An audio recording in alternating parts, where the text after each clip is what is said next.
Akingo Wagwanala Zabs Ndakanda changu chiti Anebodi yakanaka Achifamba anosunza mtaka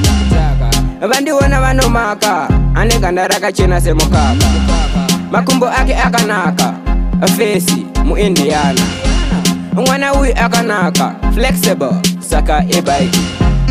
Iri rinoda muchovi Iri baskoro rinoda muchovi Oe Iri rinoda muchovi E-bike saka ndipe ndiri chovi Iri rinoda muchovi Iri baskoro rinoda muchovi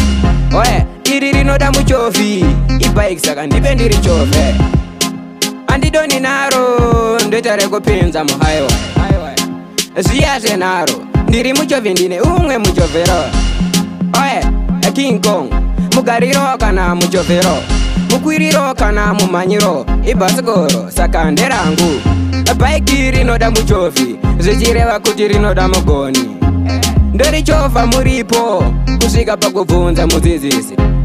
Iri rinoda muchovi Iri baskoro rinoda muchovi Oe Iri rinoda muchovi E-bike saka ndipe ndiri chovi Iri rinoda muchovi Iri baskoro rinoda muchovi Oe Iri rinoda muchovi E-bike saka ndipe ndiri chovi Nekuti rine muchovi Ndiro rega rinonakidza kutarisa Rinopedza basa Rikapfura munosara makastika Ane bodi yakanaka Achifamba anozunza mtaka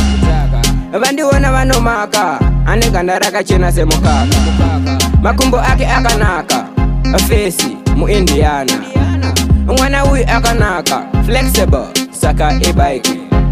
Iri rinoda muchovi Iri baskoro rinoda muchovi Oe Iri rinoda muchovi E-bike saka ndipe ndiri chovi Iri rinoda muchovi Iri baskoro rinoda muchovi Oe Iri rinoda muchovi E-bike saka ndipe ndiri chovi